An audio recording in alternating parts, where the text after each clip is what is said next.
You have to work on yourself if you want to become something. Your life is yours. Fortunately or unfortunately, for actors, that's not the case, right? Everything is public. If you're not doing well, then today they're like, oh, you used to be there, ab kya hua, kuch nahi. Don't try to come and explain that I'm passionate. Show it. Do yourself. Prove yourself before you get a chance. Then you'll get a chance. I knew I had questions, but I didn't know what questions to ask. I was too young, no? And then after 17, I became an actor, and then I decided, oh, now I know. Whatever I can for someone like real strugglers, I go ahead and do what I can. Are you a loser? Are you a freak? Do you need a lover? Don't talk to me. Don't talk to me. Don't bother me. Welcome to Real Strugglers, where we talk to real filmmakers and actors about their struggles working in the chaotic world of films. Today, our guest is Navdeep. Hi Karan, what's up? So, Navdeep, we were just talking before we started, if I consider you a struggler. Real strugglers. Yeah, I guess there is a bit of struggle in everything, though, for everybody. Yeah, I mean, it doesn't really end. After a project, you kind of have to find the next one. You have to either grow or... Life is a constant dispute. So, Navdeep, you started off in the early 2000s. What made you want to get into films? Did you have any background in it, or did you do theatre in Nothing school? into it. I was in, since my 8th standard, my dad put me into IIT coaching. So there was a school, Brilliant Grammar High School, which gave kids from 8th standard the coaching for IIT, right? So that was the first school.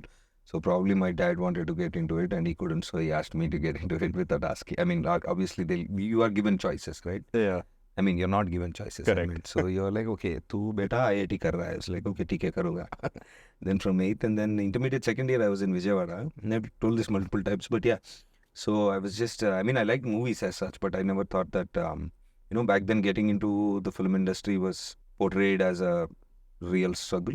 Like you have to take your pictures and then go around to, a bunch of film offices and then you'll be shooed away and then you'll have to keep doing that and all of that. But for me, luckily, I met, it was kind of a red carpet lucky entry that I got a channel to Tejagar, who's introduced Nitin and Uday Kiran before. So yeah, I was always interested in movies, obviously like every other kid, but I didn't, it was not my thought to, go and struggle, to become an actor and all of that. So the thought started from a very funny incident actually. I watched a movie in one of the theaters, I think Ramba or Menaka or something. So I watched a movie there and I was on my way back to the hostel. I was in hostel second year for intermediate in Vijayawada, where there's this rickshaw dude, like an old rickshaw guy, who was like, taking me, and then he looked at me and he said, "Tasachaka balaunar hero avana." I was like, oh really? And I went back to the hostel and I was like, hey, dude, what do you think? Like I was asking my friends and they were like, yeah, sure. I think, now that there is this wide door called Mr. Tejagaru, and I think you should try, was the seed of the thought. And then after we write all the exams, like after intermediate, you write like AAEE, MSET, KSET, TSET, all the sets, and then IIT and all of that. There's a 6-month like a time where you're waiting for all the results, right? So that's when I actually got into became an actor.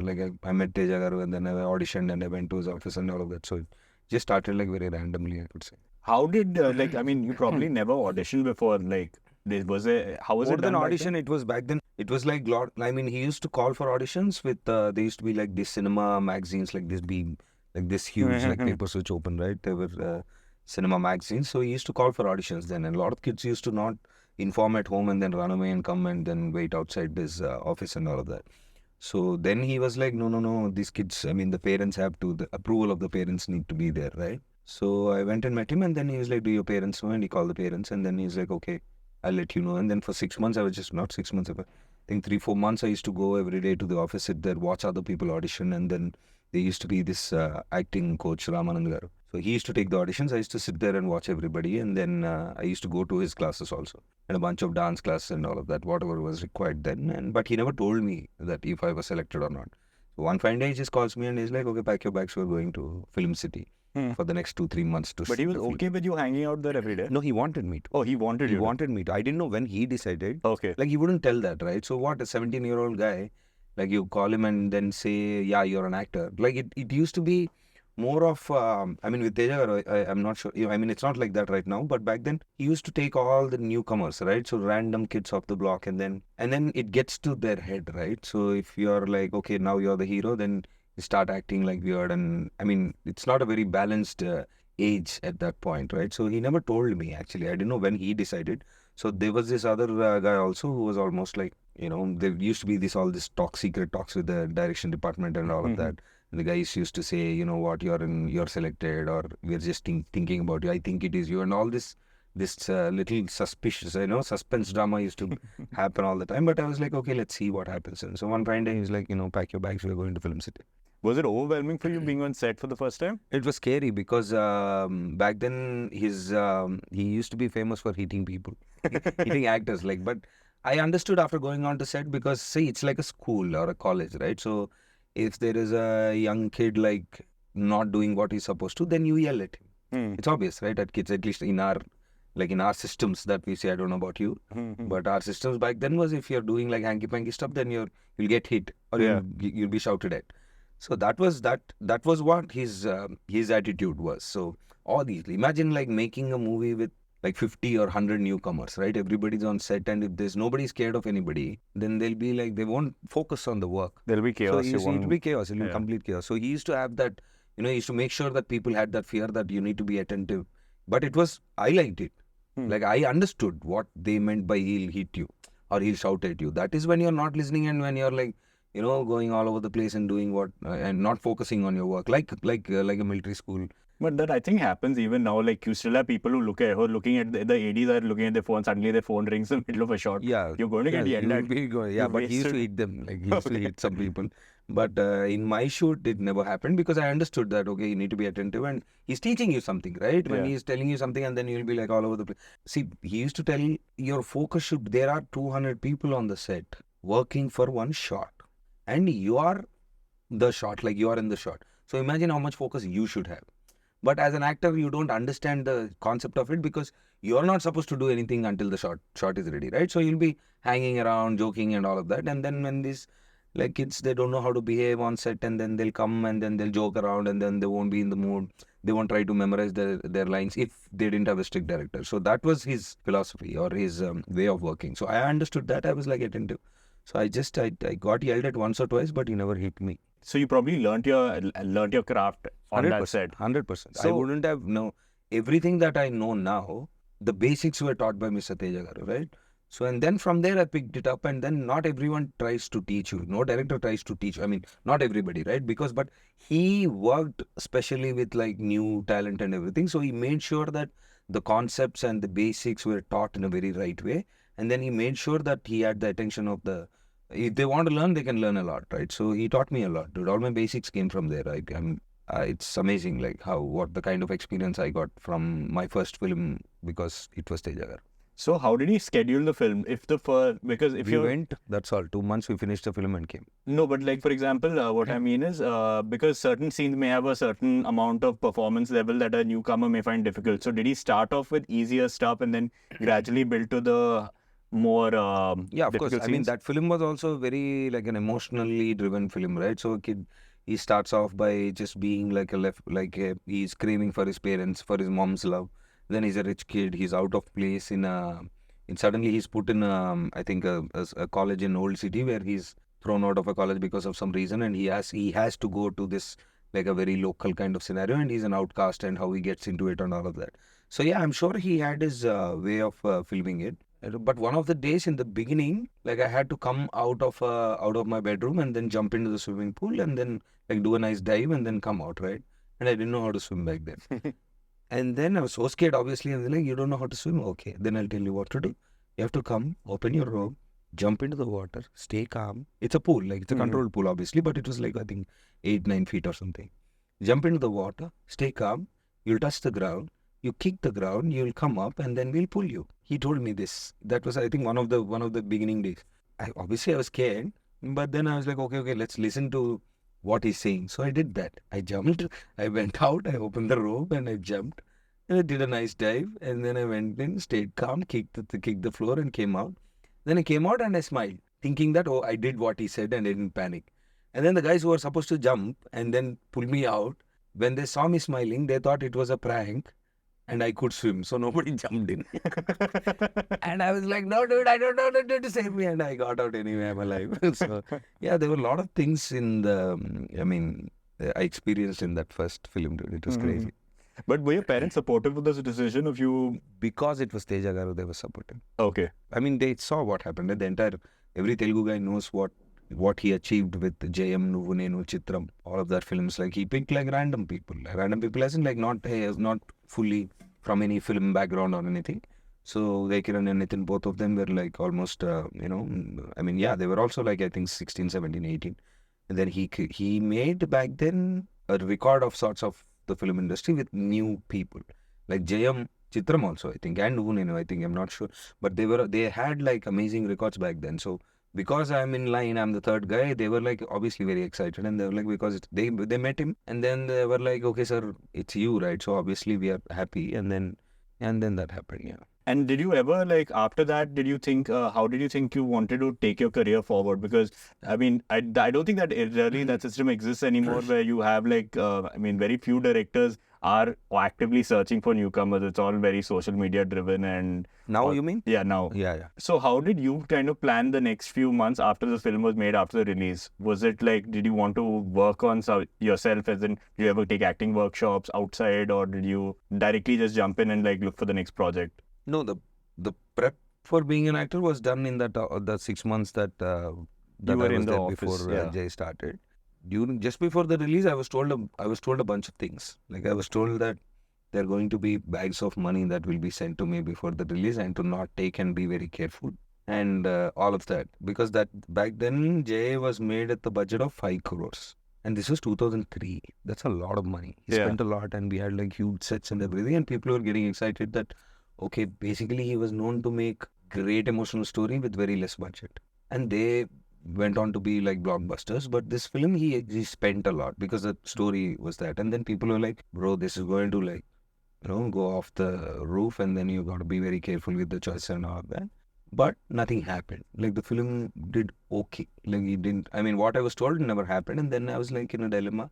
Okay, what are we going to do now? What do we do? Because the decision was to, continue with, okay, you've tried what you wanted to try, go back to your education and do it, or, continue here, right? That was the basic dispute that was happening then. So we didn't know what to do. So there were a bunch of people who spoke to my parents and said, no, I think this guy should continue here, because we haven't seen somebody who's done so well in their first film. Or I didn't know what I did. Like, I did okay. I was just doing what I did, and then obviously we like ourselves, but we can't tell what the industry or the makers are thinking about. Okay, काम आएगा या नहीं? कौन बताएगा? Yeah. And I was not. If I'm an insider, then okay. Insider as in like, if family guys come, and then maybe they'll keep getting better, and there are people to make films with them. But this was not the case with me, so I didn't know if I should continue or not. But we were thinking, and then there were some people who came, like S. Ramara Garu and Samir Garu, and Samir Garu was the cameraman for Jay, and Rasool Garu. So there were some people who actually, spoke to my parents and said, no, I think your kid should continue here, because I think, they thought that I would be, काम आएगा बच्चा. So you were saying when you have a 17-year-old on a set and it can go to his head. Did it ever go to your head? It will. No, it didn't. It didn't go to your head. Because I knew you would kick me if it happened. But what about after the film? After the film, if it became a blockbuster, maybe I would have, it would have, but it never happened. No, it was always like I was humbled by the success and failures that I always got. Like, it was always, my graph was always, it was not very up ever. It was there, it was not there, it was there, it was not there. And then I was not, I wouldn't say I was sorted in my head, but the situation sorted me. So I always had a reality check at the back of my head, always. That was me since my childhood, not just after I became an actor. So I was okay, I think. So, like, you were actively doing films. You've been doing films now for 20 years. And in that time, March 25th is when Jay released in 2004. Also, it's nearly 20 years. 20 years. Exactly 20 years. Yeah. You started also playing supporting character, like in Arya 2, you played a supporting character. Now, when did that change start? Like, was it ever like, I'll only play the protagonist, I'll only Arya play... 2 was technically the first film, I think, my Tamil film, Arindam Marayamlam, which I did in 2005, that was with me and another Arya, Jamshed Arya, and Prakash Raj Garu. It was a story of 3 characters, like a son, a father, an adopted son, and his, like, birth son. And that film went on to be like a super duper cult film. It ran for 175 days in Tamil Nadu. I think somewhere along the lane, I never had that point in my head that, okay, we are the lead actor and we should do that only. But back then it was like, now the people understand that, okay, there's an actor, there's a character, so there is an actor playing a character. But back then it was only, okay, is he a lead actor or not? So that was there. But Arya 2, when I first, during then I was quite busy actually. I was doing a bunch of films. I was doing, let's say, if I may, we can call them multi-stars, right? There were other actors who were, Correct. on the same, let's say, star quotient level. I've always done that. But Arya 2 was the first time where I, like you said, it was like a supporting role. But I heard the story, and Sukumar Garu back then came all the way somewhere. I was shooting in Tamil Nadu and I couldn't come back for 30 days, but he didn't have time, so he took the effort of coming to Chennai and then flying to somewhere else and then driving about 2 hours to come. And this was after Arya, right? He was quite the director then. So then I was like, okay, he's making that much effort, so it means something, right, for the role.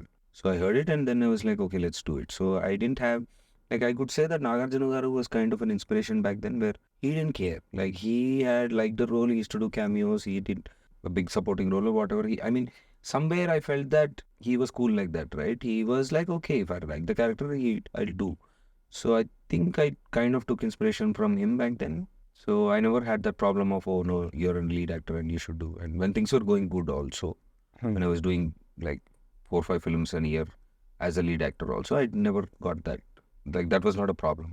So a lot of people, at least from like privileged backgrounds, when they talk to me about like younger people, like someone's friend's niece or some nephew or something, they get in touch with you and they'll ask you, and the first thing most of them say is that, no, we don't want to be auditioning for parts. We want to directly play either the lead or this thing. What would you say to people like that? Right now, it won't work, no? In Hindi also, like, whoever you are, I think they'll have to audition. And if not, if they're trying to make a film, then they'll make sure that he's prepared for that. Because people are not gonna sit back and watch, like if they're seeing someone on screen, he better be good at it, right? Or at least like some kind of training, like some basic, it's getting better now. The QC is a lot better now, quality. And I think those are not the times now. I think you will have to show them that you're working for it, or else you're going to become a meme material. Like, people can see through your bullshit. And they are like, aa gaya, right? And they'll start building them online. So I think it's good for you that you get trained. Yeah. But do you still give auditions, or that In phase Hindi, is out? when I get a role, they will ask for an audition video Okay. for that role. And I sent actually many times. But in Telugu, it's like Telugu, I mean, now- you're a name, so it kind of No, doesn't. more than a name, it's like they've seen me do all kinds of stuff. So I don't think in Telugu nobody will ask for an audition. In Hindi, if they don't know the work or to see if you fit the part, I mean, I think that's the system there now. But in Telugu, right now for newcomers, they are auditioning and they're checking. I mean, you can call it different things. You can call it look test or Reading or whatever. But I think some directors go through like that exercise before casting someone if the film or that character requires that depth, according to the director. Yeah, I think even for Padmavat, Shahid Kapoor had given an audition. Yeah, I think more of a look test and then to see how they're, are they fitting the role or not. I'm sure he can act well. Yeah. But if the director has to see him in a particular role and he wants to see him in that get-up or whatever and reading those lines and then get convinced, then yeah, they will do it. No, they can't say, oh, why are you asking me? It doesn't work like that. So right now, because you also run C-Space, which is a writers collective, and you also do line production and execution as well, right? When it comes to you as would you call yourself a producer in that aspect, or? I mean, we've produced a film with Chandni Chaudhary now. It's called Yevam. It's done. It's in post right now. So we just recently started promoting it also. So for that, I'll be the producer. For Mouli, we have executed the project. And we've helped a bunch of films get released and go into the market by, after they've done the film and after I watched it, I thought, okay, like there are a bunch of gates into the industry, but they're very big gates. So for small guys to get in, or like small guys as in like a limited budget, like who don't have many contacts. For example, this Sakileti Kada was a film that we helped release recently. So those guys, he learned filmmaking through YouTube, self-learned, and then he made a film within like a very compact budget in a very nice quality. So he came to me and he said, can you release the poster? I said, okay, fine. Like I helped them release the poster and then they're like, no, we have this finished project. Can you watch it and, guide us what to do? So I saw the film. I thought, okay, it's decent. And then we put our C-Space brand into it, and then helped release it. It's like I'm available. I'm open to like meeting people, and then I'm easily approachable, right? So people just come, walk into the office, and then they meet me, and then I'll see what to do. I mean, if I can, and if I feel that okay, if I like it personally, and then I think okay, there is some kind of intent in it, and then they've worked hard. Like there was a film called Madha. So this girl, she also self-learned filmmaking, and she did it. And then she made the film within compact budget. She borrowed money from her mom and made it. And then she sent it to a bunch of awards outside India. And I think she won 16 awards out of 16 awards out of the 20 that she has applied for or something. And then she came to my table with that record. She like, bro, watch the film. This is what we've achieved till now. So I watched it, and then we didn't brand it then, but I helped her release it. So whatever I can for someone like Douglas, real Douglas, I go ahead and do what I can. So the industry is also moving towards a more organized corporate style of things, but auditions and casting is still kind of remained the same. You don't have a casting director culture yet over here, right? There are one or two. Yeah. There is Pushpa Bhaskar. Okay. So I've worked with her. Pushpa Bhaskar, she's, I think, she teaches at Annapurna or something. And Okay. then, I mean, she's one of the casting directors we've worked with. So yeah, it's just picking up now. It's not like Bombay, like you said, obviously, but it'll get there. Yeah, because the last Telugu movie, the last feature Telugu film I worked on, most of the casting was done by ADs. ADs. Yeah, like the co-director would have like a list of people in WhatsApp groups. He'd put a message and all these random people. That was our conventional method of casting. And then all this, like actors in that phase where they're trying to get a role, they always like befriend like co-directors and be in their good books and all of that. But is that something that you also wanted to explore with C-Space? At some point, we did that. We had, when we were planning to shoot a web series, this was during lockdown. We couldn't, pre-lockdown we were ready, but because of lockdown, like, you know, the story. So we couldn't, it didn't take off for various reasons. But then we had like auditions but we were auditioning for that role. So there were a bunch of auditions that happened. In our previous space where we had, like, you know, the previous space. So we had a bunch of auditions that happened. We have a data bank. But is there money in that, like casting directors? If people want to like get into casting over here, what do you think is the right route to do that?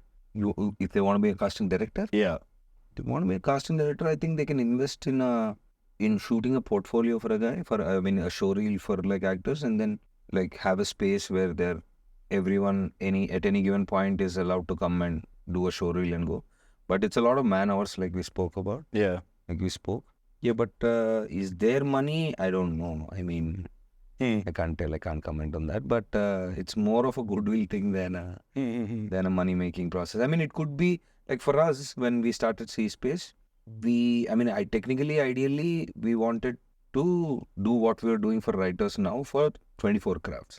But that requires a lot of like investment, as in like financially also and man hours also. You need a very big system.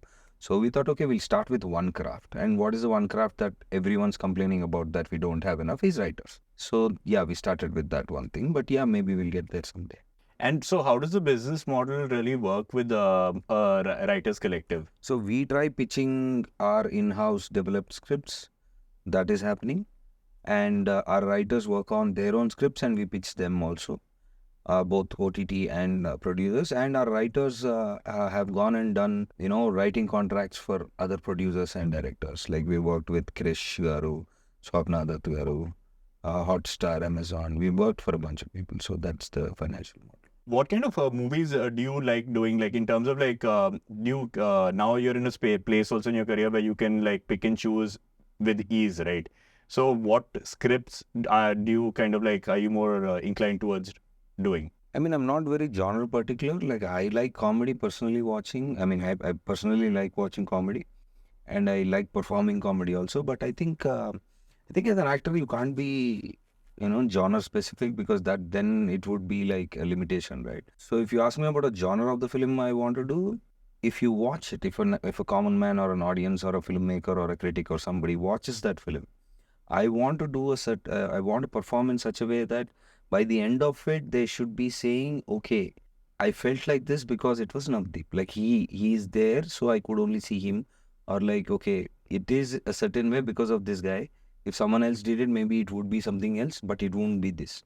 maybe it would be better or not, or that's not the point.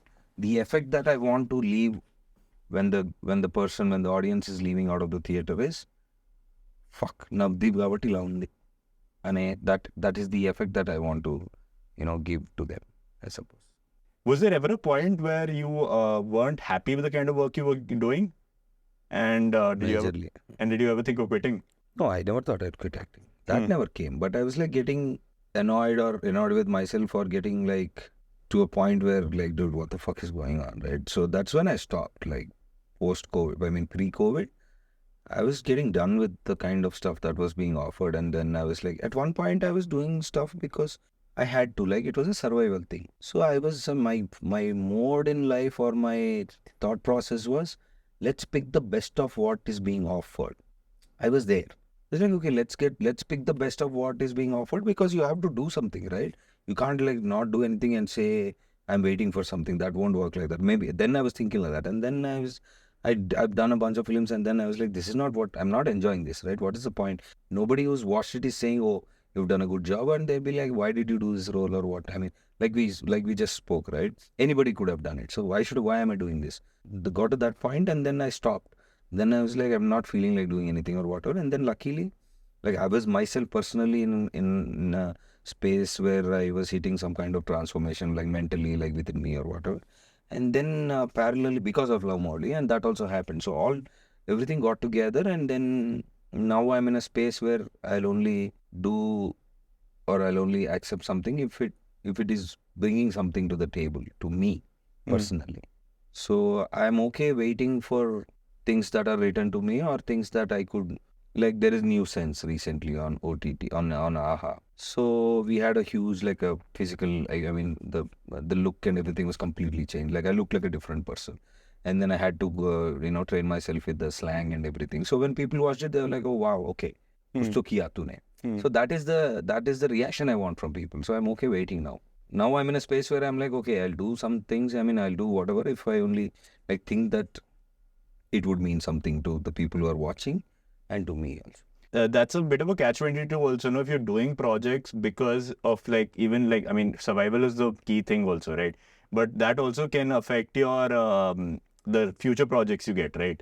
Like if people, like you can get typecasted in, okay, he only does this kind of films, or did that also happen because in that phase where you No, were... at one point I was being offered like all kinds of supporting roles, like randomly, like you get this typecasting happens when they find an actor, a lead hero or a lead actor who used to be a hero and is not, commercially not doing well, and then typecast him into characters which are like comes in the flashback, or he comes and then dies and all of that. So I've done some good characters like Dhruva and all. It's a decent character. I'm not just saying it as an example, but they tried. But I didn't, like, I only did like 1 out of 10 or 1 out of 20. So I held my ground at some point, and I mean most of the point. But then the best of what was offered to me also, I wouldn't have done if I was in this state of mind back then. That's what I'm trying to say. So you get better than yesterday. Know your thought process. You're not what you are today. Yeah. You're not what you were yesterday today, right? So yeah, so that Is was... that the Navdeep 2.0? Yeah, that's what I believe, I suppose it is. Okay. And so another thing also, because of the financial instability of a career in films, there's a lot of like waiting between projects also. That's when shit hits the roof. And that's when you have to kind of also be cautious about how you save your money and invest it. So did you actively look at like that at when you started off, or were you reckless with your finance and then slightly got more... No, luckily for me, my family is okay, right? Nobody is dependent on me. And then nobody, like my parents don't ask me about like, okay, what are you earning? Just bring it home or whatever. I never had that issue, luckily for me. So they were doing okay, and I still live with them or whatever. I was not like, my parents live somewhere else, I'm living by myself. That was not the same. So financially, it was never a problem for me, because whatever I earned, I spent. Like whatever on my lifestyle or my cars or whatever, I just spend what I earn, whatever little or more or whatever, according to that scenario, I spend. And then if I don't have money, I don't spend. I just sit chill.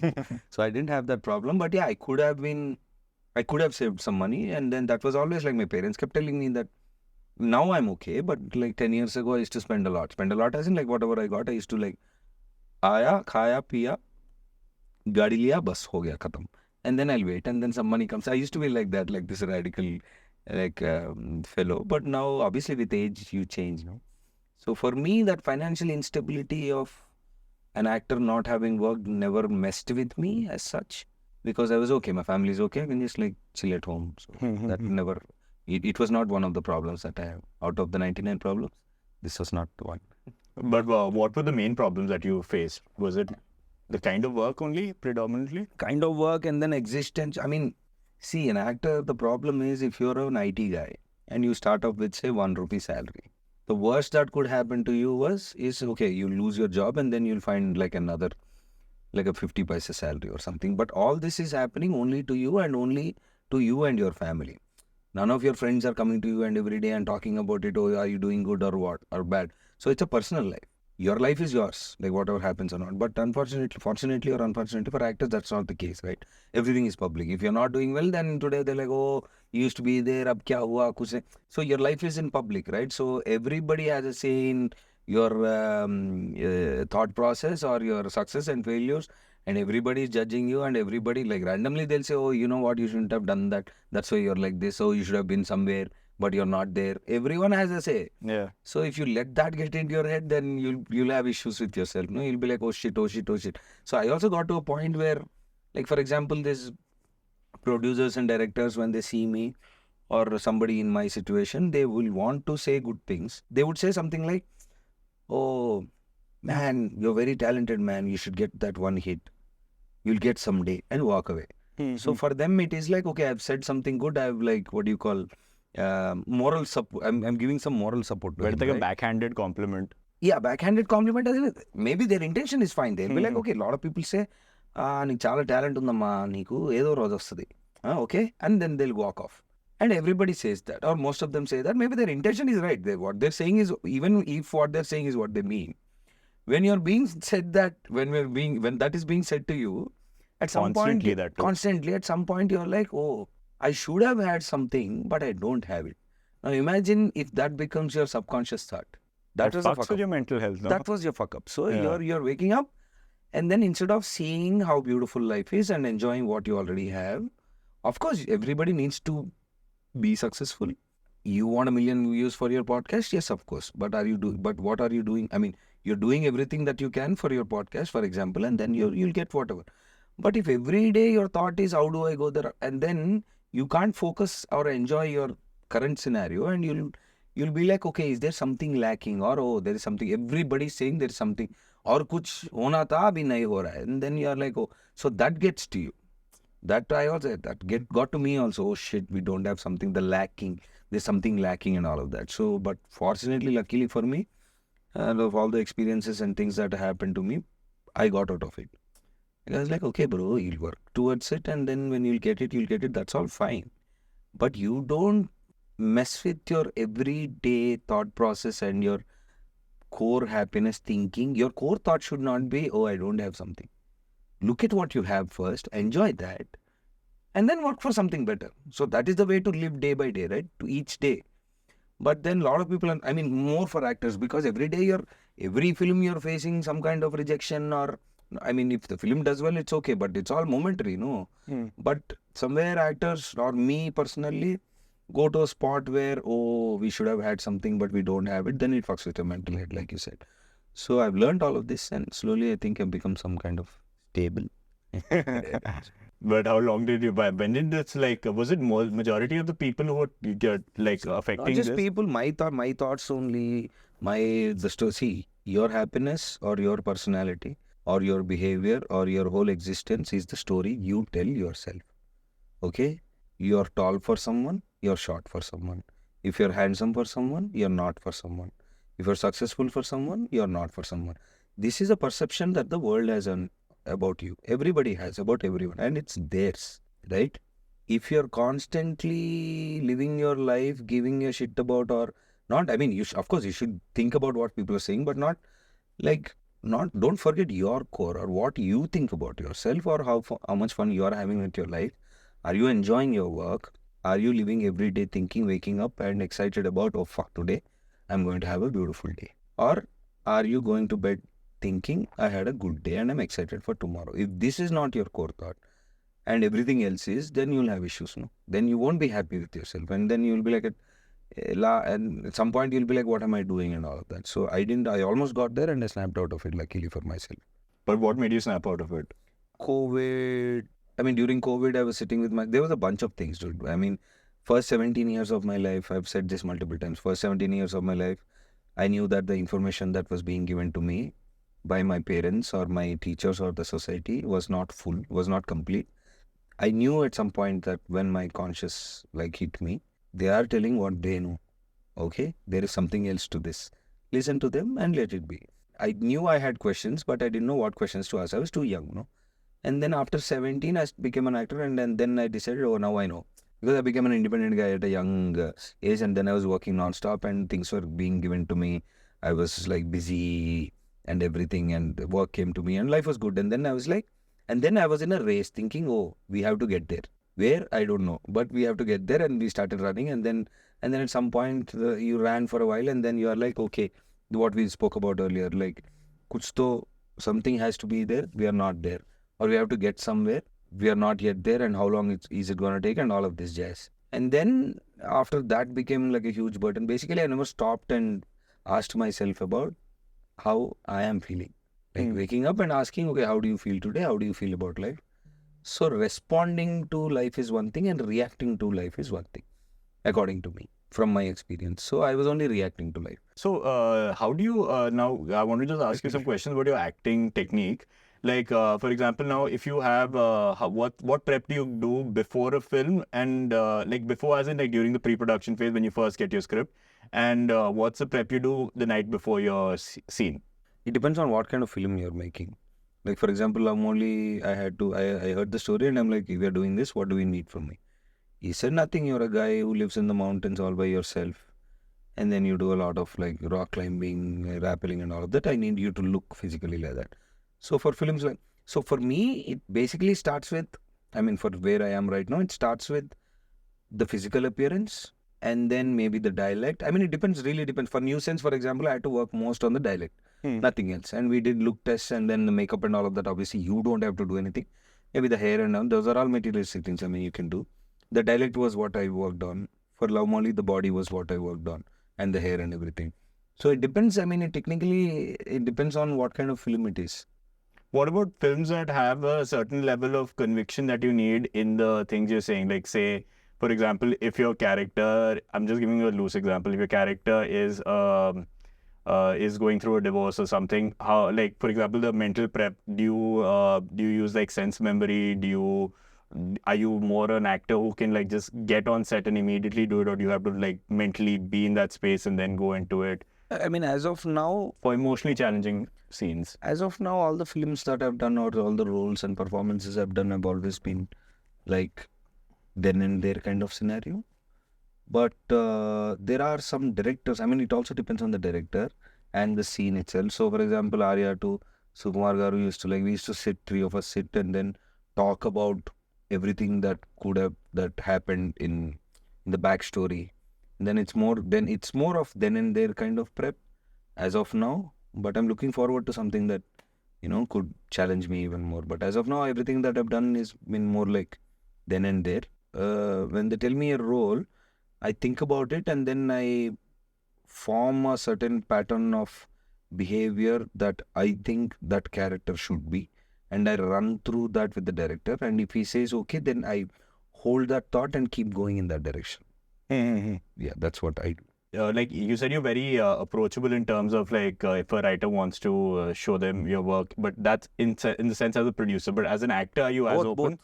So people send you scripts. When somebody contacts me right now and then they say I have a story, I don't know for which part they're asking.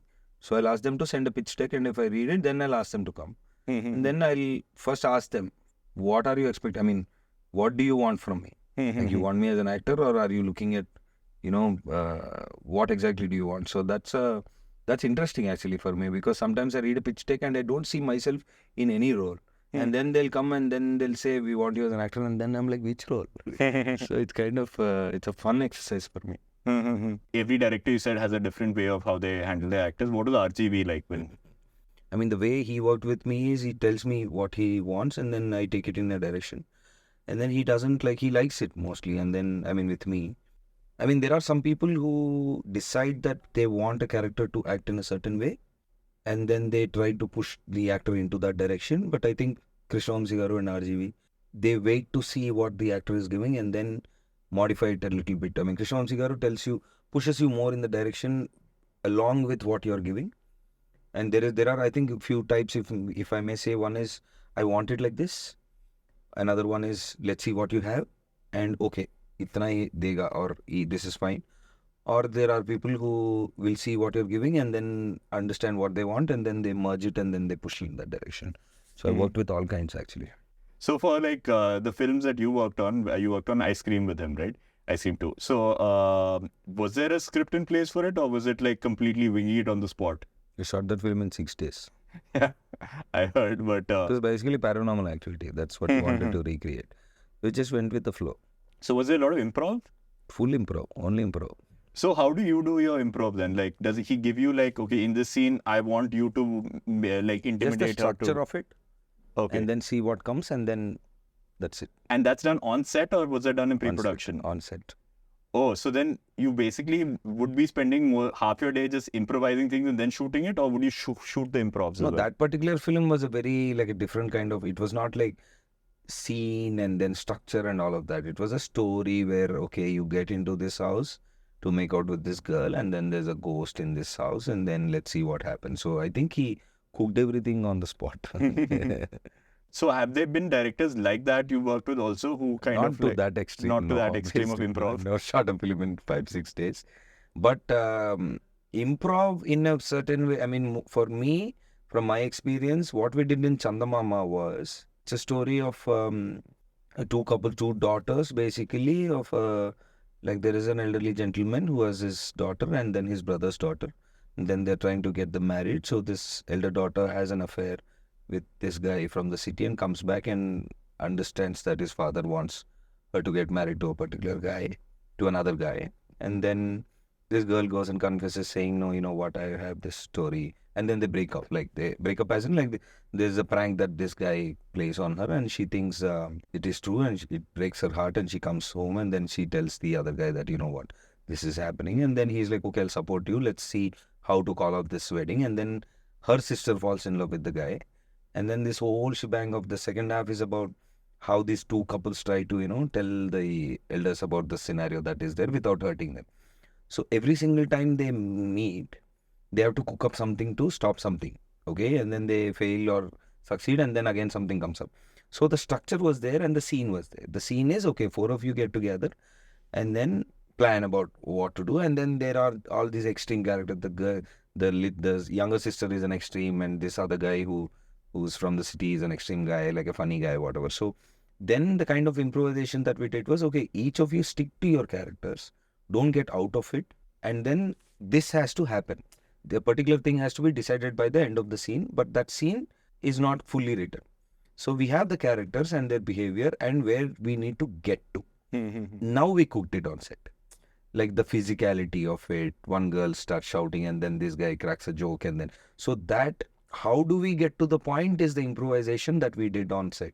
That is interesting because each of them, it's like it's like a theater class, right? So you have these actors, they have their characters and they have their limitations or their boundaries. And now let's push each one to their boundary and see how it cooks. And then all of it has to be within the limits of what the director wants. So that was a very creatively satisfying improv. That we did. That we always do. And even in comedy, when we are doing, there's a structure, but then I'm good at Telugu. Like I can read, write, and then my command is pretty good in Telugu. And my comedy timing is also like decent. So then I get in and then... You don't need to be humble, you can say it's good. Basically comedian. So we sit and then I read it and then we play it along with the actors, and then I kind of slightly make some little changes according to the director. That I can't step in and say, no, we'll do. No. I'll perform everybody's and then we'll see how the timing is and then see could it be better. So that is a healthy way of improvising. That always I make sure that it is within the limit of what the director wants, and if I have something to say that will make it better, then I'll say it. not just because I can or something. So I've always been in a healthy space like that. All my directors, producers, co-actors, we've always had like a very healthy relation. Like You've never had a toxic work environment on a set or anything? never. If I understand that the other person is rigid like that, then I let them be, and then I'll make them because I want to be in a comfortable space. I know that that could be better. It could be better according to me and the director also. But maybe it's a senior actor, or maybe they're not open to it. We let it be. Like I'm always on the maker side. Like I'm an AD on set. Like I sit there, I chill there. I don't unless it's hot and we are on the road, I just sit there, have my sleeping chair. If we are extending and all of that, I have these little tricks that I've learned. If I'm very sleepy, I don't go back to the caravan and sleep, because then you don't know when you have to call the actor. Shot is getting ready. So I'll have a small reclining camping chair. I'll sit next to the monitor and I'll sleep there. But then they'll only wake me up when the shot is really ready. So all these little tricks of the trade I've learned, and then I always have a very fun. I try to make it. See, you have to enjoy your work. Now, what is the point? Correct. If you're putting 14 hours a day for 100 and then days. so people like their face lights up when I walk in, and then because I make it easy for everybody, and then I want to be in a space like that. So even if there's somebody who's not too open or something, I will bend them to be like. First, I walk in and crack jokes on myself. Self-criticism is the best humor. And then when you laugh at a joke I cracked on myself, then I can crack jokes on you also. So all this, like I like people. Like I like the energy has to be positive for me. Yeah. So I make sure that I go out of the way also sometimes and make sure that everybody's comfortable. So because I want to work like that. So I make sure that it happens. What's the hardest part of being working on a set though for you? I think for me it's the heat. The heat. I hate the heat. Yeah. I can't. And then Also the heat, the other problem is you go into your caravan, it's AC, it's cold, you come out, you're fucked again in the sun. for me mostly it's weather, bro. Yeah. I think because people I can deal with. People I know how to deal with people, and I in a positive way, in a positive way. And then also because of being there from so many years and personality being known, people also don't like faff around with you. So it's okay. I have fun. There have not been like very disastrous moments in my shooting ever till now. Okay, No so- fights or anything. No, never. Because my personality is not that. No. So it's doesn't happen. So you've never had like any conflict like that on set. That's a good experience. So if you had to give like 5 tips to aspiring actors to break into Tollywood, what would those 5 tips be? I mean, primarily there has to be a time, because it is related to financial stability. It's not a closed industry anymore. Anyone can, like, you can be doing funny stuff on YouTube and still become an actor. I mean, YouTube and then get into acting. So back then when we came, it was quite hard. It was a closed industry. You had to be someone, or you had to go to, like, it's not like now. So right now there are a lot of opportunities. So I don't think they should make it their. I know some people come and even now they say, no, I have to make it, and then they try. You do what you have to do, but also be prepared for what if it doesn't work out. Like, always have a backup plan. Don't make it. Don't think that you're coming here. Everybody has talent, but some people be in reality. Have a reality check. I mean, points wise, if I had to say, don't depend on this financially. Have a reality check. There are some people who have like good financial stability with their jobs, but they quit and then they blindly come and say, I'll follow my passion. Those are not the days. You have to be in reality. That is what I would primarily say. Like, you can't, like, even now people say, I want to become an actor. Okay, what are you doing about it is my question. They don't do anything. Nothing they do. I want to become an actor. And then they try to meet people and explain their passion to them. Don't explain your passion to me. Show it to me. Like, do some show reels or do some dance, or like learn some craft, or just take acting. And it doesn't have anything to do with money. When I keep saying, like these days when I keep You mentioned joking, 2 people learned filmmaking on YouTube. when I'm like, even in my personal, on my Instagrams, when I keep joking about going to the gym, there are hundreds of comments which they say we don't have money for the gym. My point is, exercise on yourself and be fit. What money do you want to, do you need for you to Push-ups and exercise, bro? pull-ups. People are like, yeah. So that is all like lame. I think that's Yeah. very lame. You have to work on yourself if you want to become something. Don't come to me and say there is no money, we have to work. No, there is time for everybody. If you want to follow your passion, follow it like that. Have a job. Do that extra 2 hours of like, there are in YouTube, there are information is there. If you want to learn a craft, any craft, the information is available freely on YouTube. Don't complain about not having money. That's actually my primary concern of things that people, they respond to me, I talk to them. Like I say, go to the gym, they're like, no, who will pay the gym membership? Fucking go and walk on the road, bro. 5 o'clock, go start running. What do you need? Yeah. You need shoes. You don't have shoes, you walk barefoot. That is, they're just finding excuses. Don't try to come and explain that I'm passionate. Show it to yourself. Yeah, because don't at do some that. point that dream has to become some What physical are you? I manifestation. want to become an actor. Everybody wants to become an actor. What are you doing about it? Are you looking at free workshops about acting and then practicing and doing and shooting videos for yourself? Have you shot one video with it? You have a phone, no? You have the phone. You can come on to Instagram, pay the whatever the data required, and comment about I don't have money, but you don't have time to do like free courses on YouTube. Stop Yeah. that bullshit. Is my primary suggestion, I think. Yeah, no, that's very good advice, because by saying it, you're Nobody not needs doing money anything. to learn anything, bro. What Yeah. if you want to become a chopper pilot, then you need money. If you want to be a private pilot, then you have to fly a flight. Then you need money. If you want to become an actor, learn acting. You don't need money for that. Act. You are half the time you're spending time on Instagram and you're complaining about you don't have money for the gym, don't have money for courses. That's bullshit. And honestly, there are like thousands of filmmakers who are making short films. Just do a short film, Bro, do something. passion, that's the problem. If I get a chance, I will prove myself. Prove yourself before you get a chance. Then you'll get a chance. Yeah, It's primary. correct. You're competing with lakhs of people who have the same dream. And believing that he has more passion than a Chiranjeev Garu, or he has more passion than me. But he won't do anything about it. He'll wait till the chance comes, and then he'll say, nobody's giving me a chance. Why will they give you a chance without you working out yourself? That's Of all course. lame. That's very lame. Yeah, no, there's no excuse for not, like, every career has barriers. Every career, everything can be done by spending money or doing it by Nobody's free. interested in your sad story. Yeah. Nobody's what I understood from the people that who talk to me, nobody's understanding my passion. Nobody's giving me a chance. Nobody will. Why will they? You work on yourself. You work on your passion. Do something. Yeah, I think we're done with the episode now. And Navdeep, thank you so much. And you gave some great advice. And one last thing, I was asked to bring this up with you. And in fact, we both kind of have the same idea on this. That so I think it's a very positive note to end it. I don't believe in marriage, because I don't think that you should involve the government in your personal affairs. I do not want the government to be involved in my relationship. I like you so much that I want to spend the rest of my life with you, with the help of the government. And a certificate. Oops.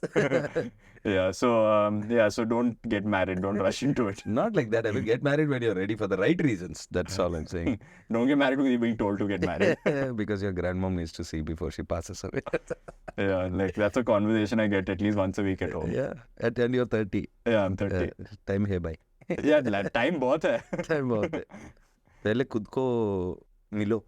I said once I make 3-4 feature films, then I'll consider it. Then all the best with that. Chalo, thanks, Navdeep. Thanks, man. See you. See you.